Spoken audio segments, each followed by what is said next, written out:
This is Here's How, Ireland's political, social and current affairs podcast, presented by William Campbell. Thank you for downloading episode 126 of Here's How for the 14th of October 2021. Billy Bragg sang that not everything that counts can be counted, and that applies to education more than most things. But is our education system prioritising the things that count and the counting properly? Let's talk to someone with strong views.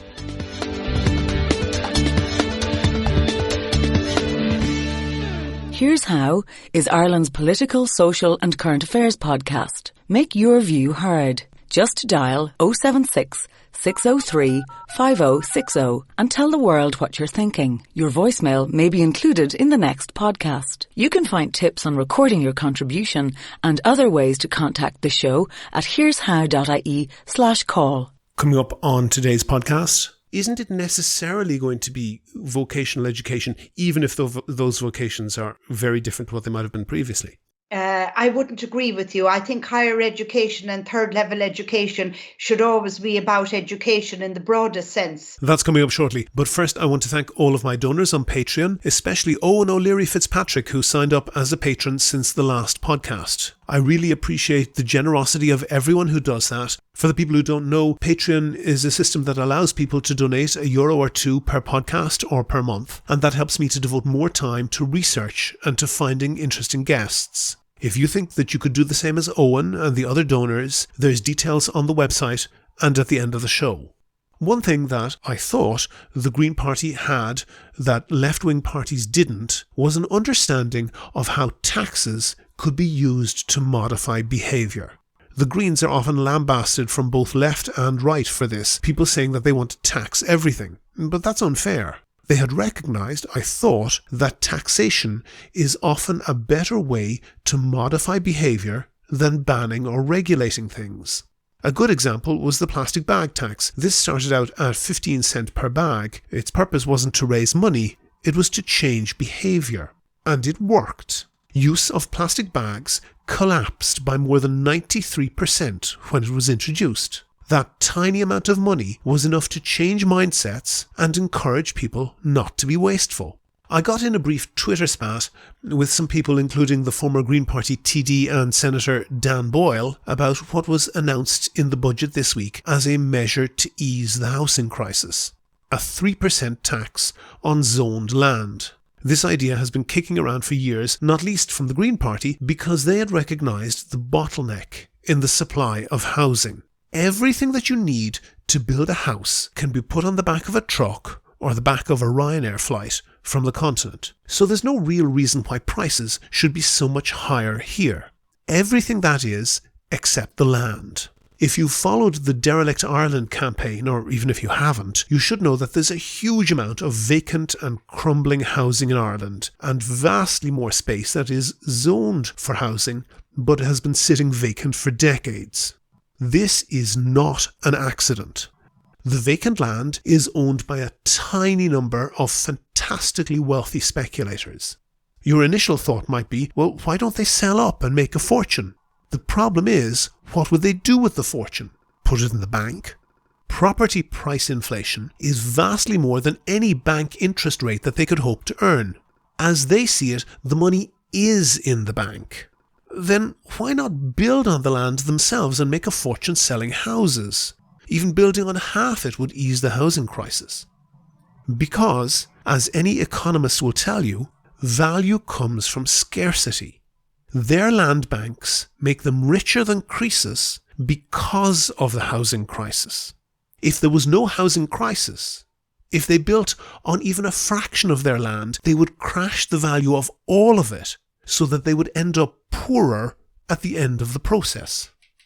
Poorer, not poor. And these people, whether you like it or not, are acting rationally. They are responding as any reasonable human would to the incentives that exist. The people who are acting irrationally is us, society, the voters.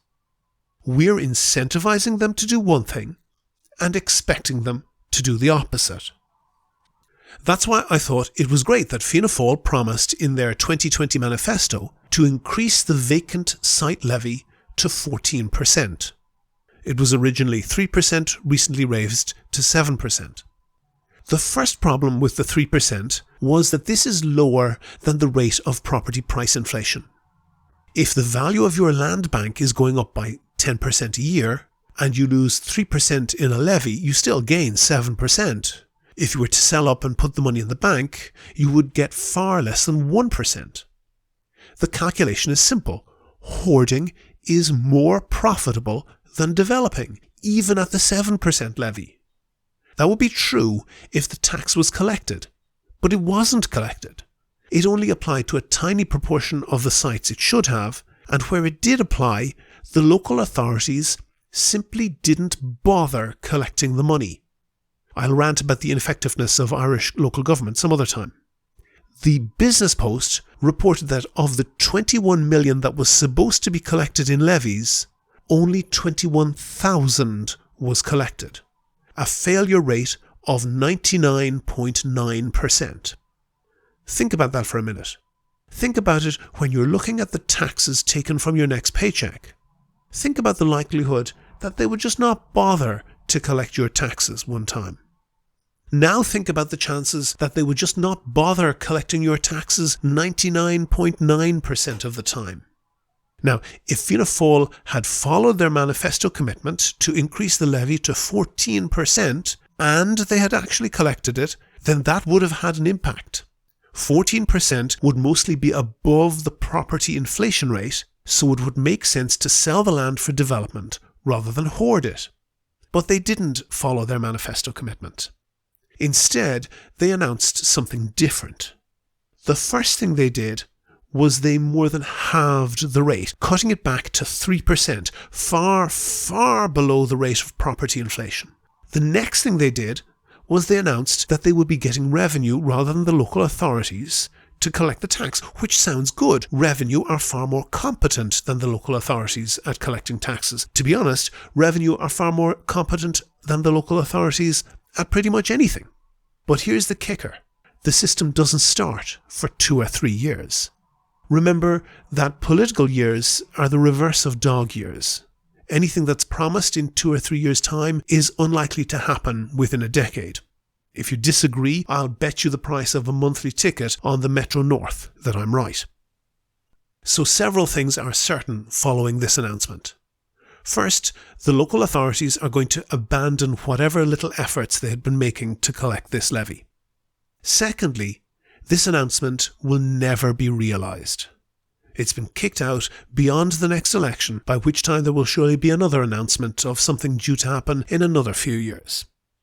And the third thing that will happen is that land hoarders will engineer further artificial jacking up of land and therefore housing costs.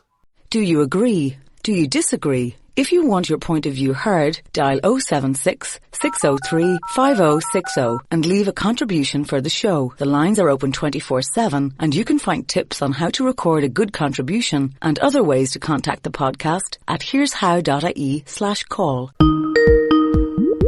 On the line now, we have Dr. Geraldine Simmie. She is a senior lecturer in education at the University of Limerick, and she's also the director of EPI STEM, which is the National Centre for STEM Education. STEM, for the people who don't know the acronym, normally stands for Science, Technology, Engineering and Mathematics. Geraldine, I know you have strong views on education. In your view, what's wrong with education policy in Ireland?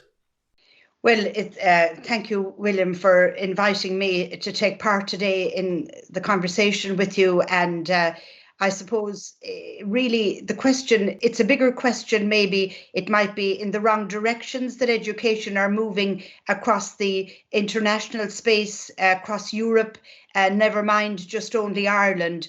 I suppose in the last 10 years, in a nutshell, I suppose with the economic downturn happening so fast, that has always ricocheted back into education. We get a sense that we need some new skills, new talent, new, post-industrial world. What kind of new student do we want coming out of the system?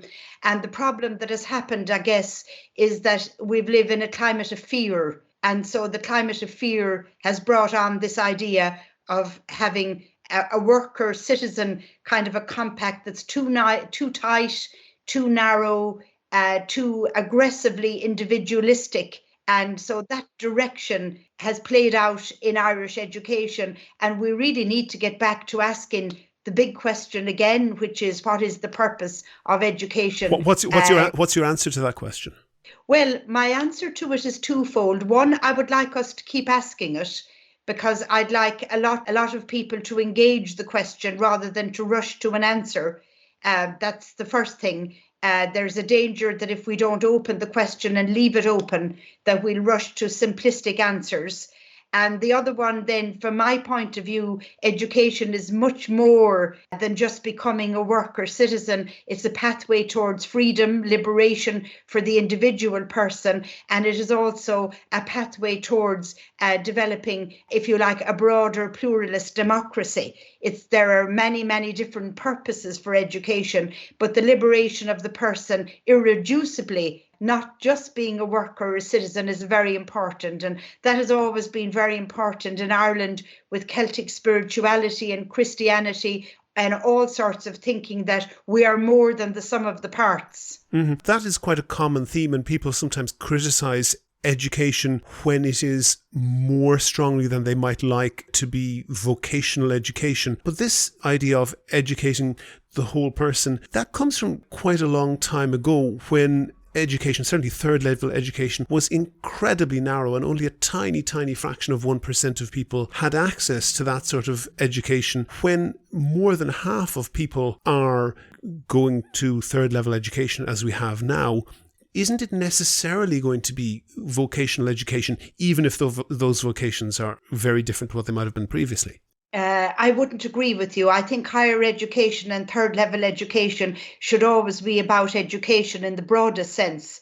And why not, if more people are going, why not for them to experience what it is to be more holistically educated, not in a privileged way. I'm not looking back at the past in some kind of glorification of that kind of privileged position in the past, but I am saying that the young people accessing higher education today need to access it not only in a vocational lens, not only in the lens of what they're going to do with their careers afterwards, how to have a good life, how to enjoy a good life, a decent life in a decent society. That's a much bigger question than just a vocational one. Sure, but you would accept that when those concepts were first promulgated, that was something that was only available to a tiny fraction of society. Oh, yes, of course. Like the last hundreds of thousands of years that have education was only for a very small minority. In the old Roman times, it was only for upper class men. Mm-hmm. Women were never educated. They were never seen as being needing an education. Particularly in STEM education, the subjects I'm talking about now in EPI STEM, for example, it was never seen that women needed to challenge their minds with conceptual and abstract thinking and intellectual thinking. Yes. That still plays out in many parts of the world today, as we know. Oh, okay. One thing that you wrote, you said, the field of policy research shows an exponential growth in relation to the increasingly complex ways markets impugn on education ecosystems. What do you mean by markets impugning on education ecosystems? Well, the markets have shoved into the field of education and have colonised it, particularly in the last 10 to 20 years. Education was seen as a distinct discipline. Politics was a distinct discipline. The media was a distinct discipline. There was overlap always between things, but when education narrows to being the primacy of the economy, we have trouble. For example, I'll give you one example. One of my students, Dawn Murphy, recently did a PhD on early childhood education, and she has revealed in her study that actually young children in Irish society, as young as babies and young children, are actually getting measured. Their education is more like a series of metrics, rather than it being a wholesome child education. So what's happening in our country if we have an over-reliance on metrics? And I'll say that if you give me the space, and I know you will, to be able to say to you, metrics can be very valuable. We use them in our life for good health, for good well-being, for knowing where we are. We need to balance our budgets. We need all sorts of reasons to have literacy in all those areas.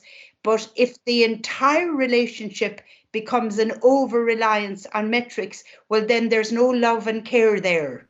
I know that in education in the UK has become much more measured than in Ireland, using much more metrics, as you say, down to very, very young children. And I think I'd agree with you that the utility of that is highly questionable. But one thing that they do in the UK is to measure the exam outcomes of schools. And I think that's a very crude measure in some respects. But Irish teachers' unions have fought like cats and dogs to prevent any measurement of the educational outcomes at school level in Ireland. Do you think that we go too far in the opposite direction to the UK?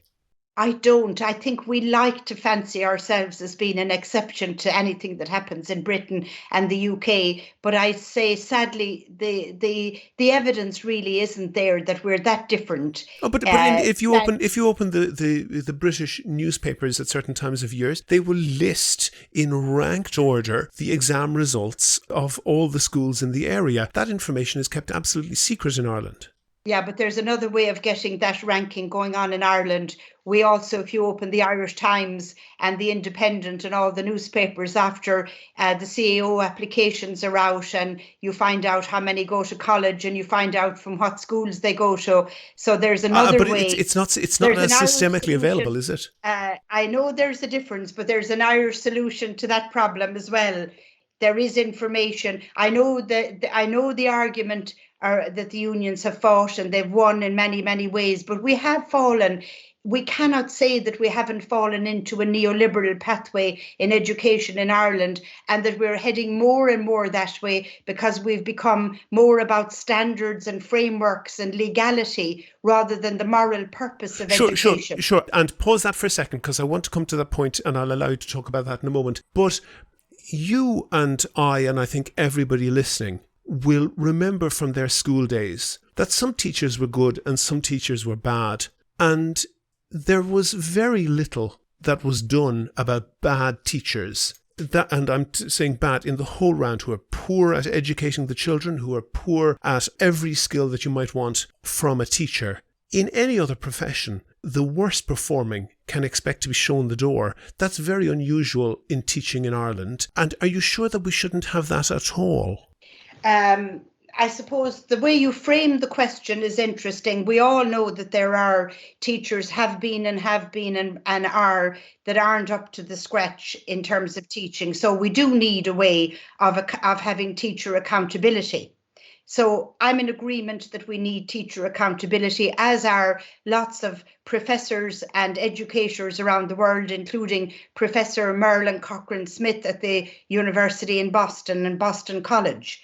But there's a but here, and that is, how do you measure what is a good teacher? That's the question we've got wrong, because the emphasis to change and to excoriate out all the what are called the bad teachers out of there. The framing of what it is to be a teacher as a professional is very narrowly done. If it's done through a market way of performance, it's going to be tightly done and narrowly done. And the only teachers that are going to remain in the profession are those who are compliant, those who ask no awkward questions, who don't actually develop any critical capacities in the young people they teach.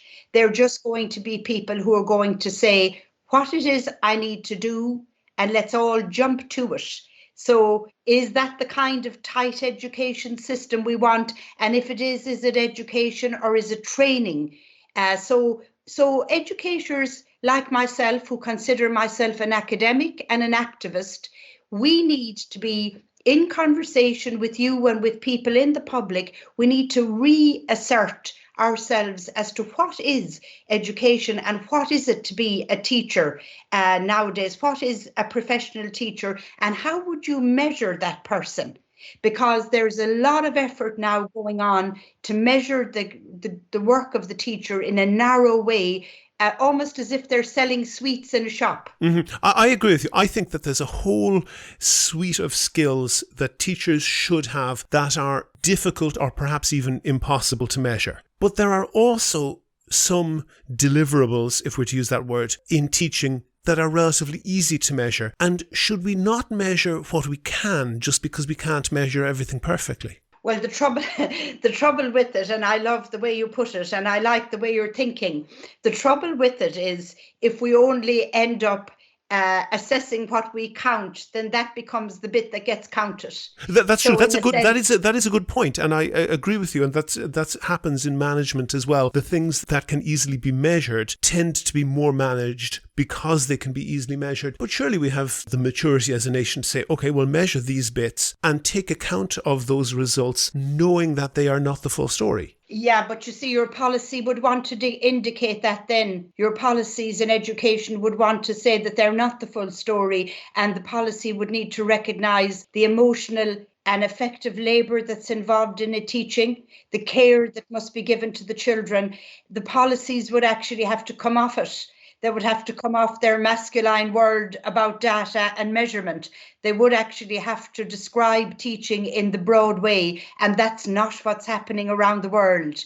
The OECD, with 37 countries or 38 countries at the moment, there isn't one policy document you will find there that's actually talking about holistic education in the broadest sense, other than something that can be measured. It might say the emotional care, but it'll want to measure that. So everything will be brought down to a narrow hyper-rationality. So I'm a rational person, I'm a reasonable person, but what is it to be human? Are you more than just a piece of rationality? So I mean, to be human is much more. You have access to your irrationality, your spirituality, and a whole lot of other areas, and you bring all of that with you into your class, and your teacher has to recognize you as a human being in all of the round rather than in something that can be deliverable and measurable. You used a term neoliberal there. Explain what you mean by that. Well, I suppose liberal education went and got, before the beginning of the 21st century, we had liberal education, which was to be educated like I was when I started secondary school in Lisdoonvarna, with a group of broad-minded teachers, access to Shakespeare as well as chemistry and mathematics and everything, and wonderful debates and wonderful questions about politics and mediating with the world.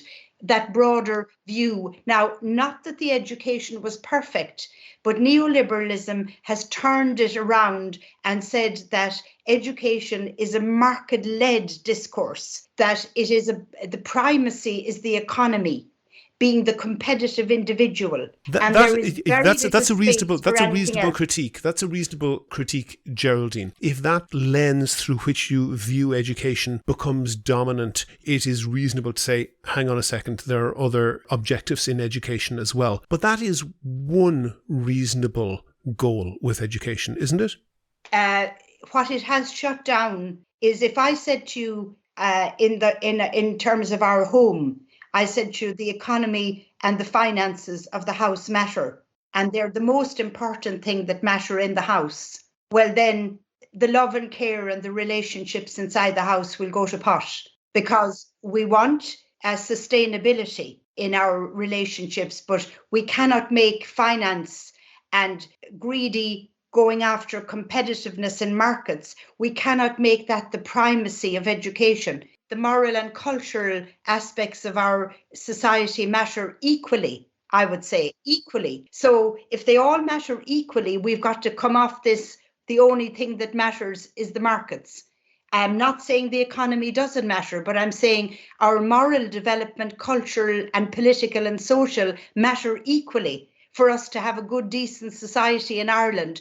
And what's happened now in education is that the teacher and the student are meant to, if you like, be in a bubble, a private bubble, where they're all trying to get out these metrics and measurements. But there's no mediation with the wider world. That's gone. Any critical question about the kind of society we have or how we live in society. So schools classrooms and schools don't live in a bubble. We live in a society that's a political society as well as an ethical society. And that bit is well lost now. So my research with people in Sweden and other parts of the world has been looking at what we call the teacher's democratic assignment. Mm-hmm. Do I still have you there? Yeah, you do. Oh, sorry, you paused there. Excuse me. There at that area to say that all that aspect of education has been cut out of the neoliberal take on education. And it's not just me that's saying it. All of the academic researchers around the world can vouch that education has become more conservative and more neoliberal. And what do you mean in your writings by the global convergence of educational policy? Well, 38 countries have got around the table. The ministries of education in the OECD have got around the table, and nation states have pumped money in to pulling education into an agreed global picture. Mm-hmm. And so the convergence of the picture is to have this evidence-based approach, gathering data and research and feeding this machine where we're all in constant comparison with one another and we pour in the data into it. And that's what the education has become. So all the countries of the world and the government sit around and decide the policies in a trans way, that way, and then pour them back into their countries. So the Irish government, in fairness to them, are just doing the best they can in this space where they're trying to gather the data, to send it to Brussels, to send it to the OECD, to constantly show how we're the best in the world. Okay. And I get very much what you're saying, that it is not necessarily the case that educational values that are more difficult to measure necessarily correlate with the ones that are easy to measure. But is it necessarily true that the quality of the measurable qualities of education negatively correlate with those more difficult to measure qualities? Isn't it possible that not necessarily certain to be the case, but it's possible to be the case that the teacher who teaches and gets his students to get high marks in exams also ticks those other boxes that you're talking about? Well, what I'm in agreement with you about is that we all understand that education systems have results that are required, mm-hmm. that I suppose there's going to be no ideal education system in any part of the world that isn't going to look for some results. But what I'm actually saying to you is that an overemphasis on it and making it the primacy of our purpose of education is what we're losing. We're losing our humanity. That's what I'm saying. I'm not saying that I'm against measurables in education or outcomes, but I'm saying when the whole machine is geared towards that, we're losing our humanity as a people. Okay, and what I think you're proposing is an eminently reasonable thing to say, that those measurable, such as exam result qualities, are not the only thing that we should be aspiring to. But who can be the arbiter of those other qualities? Well, whoever was the arbiter of those other qualities.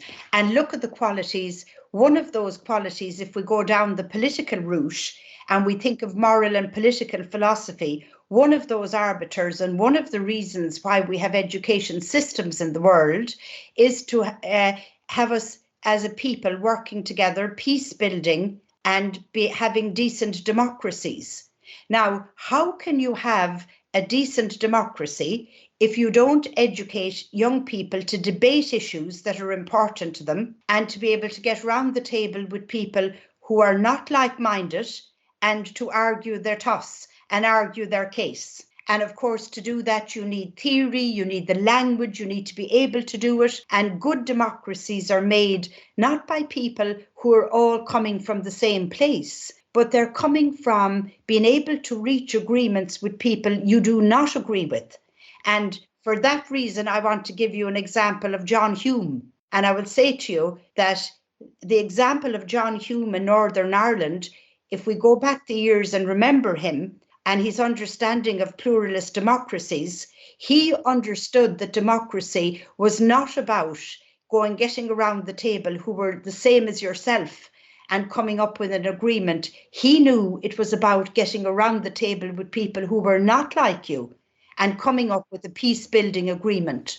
That's a very good analogy of why we need a broader view of education. And just to insert my own experience here, I went to college for a while in the US, and it really struck me how much the universities there relied on pop quizzes and multiple choice exams and very, very little on any discursive essays or anything like that. And it struck me that one of the reasons that they liked those type of things was that they were easy to mark. You could literally run these sheets where you had filled in little boxes through a scanner and have the computer mark the entire exam with very little work for the teacher to do. Is it possible that one of the reasons that we are moving towards these harder metrics is because they're just easier, and we have to stand up to the people who make the decisions and the people who work in the system and say, no, actually you have to work a bit harder and read an essay that a student has read and mark them and give them comments on the quality of their ideas rather than whether they tick the right box?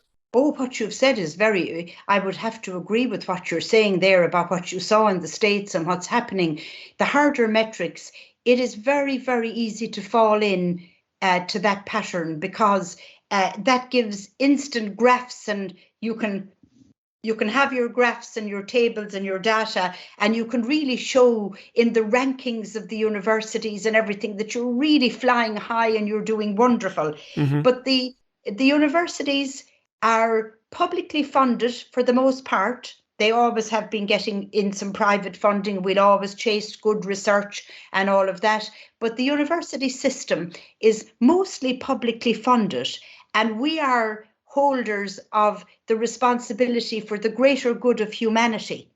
And if we don't hold that as our responsibility and stay with public society in that question and work with that question and with our societies in that question, there is a danger we'll fall into education as a private good for an individual that'll all be just marked in the tick the box approach that is too narrow. And obviously, our social justice and our issues of race, class and gender that are all boiling up all over the world now will all be just thrown out the window because we'll be so busy chasing the metrics. We'll have no time to actually involve people in developing themselves as human beings and working on themselves for that, and also taking responsibility for the world they live in. Because we've got to get people away from thinking that the only responsibility they have is only to their own families. It's not just only for yourself and your own family. We also have responsibility to the society and to the world we live in. That's how we're going to solve climate change, global issues, migrant issues, all of that. If we all own a little bit of that responsibility. One final question for you, Geraldine. Is the Irish education system fair? I think my experience of it has been that is generally that it is fair. But I would say, let's look at the facts around social justice and say any system, Irish people don't like to think any of their systems are unfair. So let's come and put the question some other way. Education isn't breaking the cycle of poverty, and the facts are there. People who are coming from poor backgrounds and disadvantaged backgrounds aren't breaking in, and education being the great leveler and giving them the great opportunities. So, there's the middle class push to get their child into the best college and the best everything, and all that competitiveness is alive and well in the country. But we really need to step back and balance ourselves, rebalance ourselves. And it's harder to do because we're in a global world that in a sense has gone crazy in terms of over-reliance on hyper-rationality and metrics. I agree with you, but I actually think that there's a lot of unfairness in the system. Yeah. But the one standout feature of the Irish education system, which is unquestionably fair, you can say everything leading up to it and everything following it might be unfair, and that produces unfairness. But there's no question that the Leaving Cert and the CAO system is fair in that no pull, no nod, no wink, no I know your father, can help you very much with it. And it is the one part of the Irish education system that attracts the most demands to be changed. That's remarkable, isn't it? Well, of course, I find that particularly remarkable because I came from a very poor family and I would never have got to university if I had depended on being lifted up by any other means. But I was able to sit into a leaving cert where nobody knew my name or my address, and I was able to get myself into university with, obviously, Donogh O'Malley's free education scheme. But I would not, and through university as well, I'm sure that my anonymity on exams was something that has stood to me. And since I've become a lecturer in education and gone back to college to do my PhD through Trinity College and now working in UL, all of my publications go into anonymous journals. So my anonymity is secured there. So I am an example. I'm only one example of a person who has got through. I know because the system was to sit an exam. However, I'm not holding up. Do you see where I'm going with this? That tends to undermine your previous argument in the sense that this one very hard measured thing was the fairest element of the entire education system, which you said of yourself, probably of me too, and many, many people. It was where they overcame what might otherwise have been quite unfair systems, particularly in a small country with small towns like Ireland, where knowing the right people can get you a long way. Well, you see, it can all be, if you like, what I'd say distorted. I would have had a kind of a pristine view of my journey that I've just described there to you, but I would understand nowadays that it can be very distorted if you've got lovely middle class, well-to-do parents who can buy you grinds and buy you everything.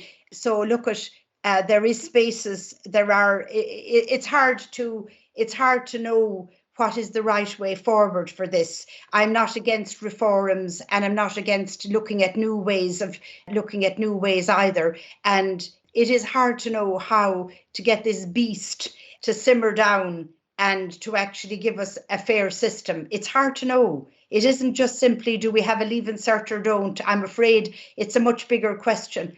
And that's what I'm hoping, I think, to debate with you today is that greater good of our society and our culture and our heritage and the whole lot of that is up for grabs at the moment, with us wanting to narrow the space down. If there's anyone who can get that beast to simmer down, no better woman. Dr. Geraldine Mooney Simmie, Senior Lecturer in Education at University of Limerick, also Director of EPI STEM, the National Centre for STEM Education. Thank you very much for talking to me. Lovely. Thanks, William. Bye-bye now, and thank you. If you like the Here's How podcast, please rate and review the show on iTunes and other podcast providers. Share it on Facebook and Twitter. Tell your friends. But most of all, make your views heard. Call us on 076 603 5060. Go to the website for sources and references from the show. And while you're there, you can like the show on Facebook, follow the show on Twitter at Here's How Podcast, and follow Dr. Geraldine Mooney Simmie at G Mooney Simmie. The spelling is on the website. And get in touch with me if you can suggest a guest or a topic for the next show. Thanks again also to Owen and to all of the other patrons on Patreon. Their donations allow me to devote more time to research and to finding interesting guests. And if you could do the same as them and donate €1 or 2 per podcast or per month, please do go to patreon.com/here'show. That link is on the website. Also there you can find out how to subscribe to the podcast for free on your phone, on your computer, or by email. All the information is at www.here'show.ie. The Here's How podcast is produced and presented by me, William Campbell. The assistant producer is Kevin Wolf. Thank you for listening.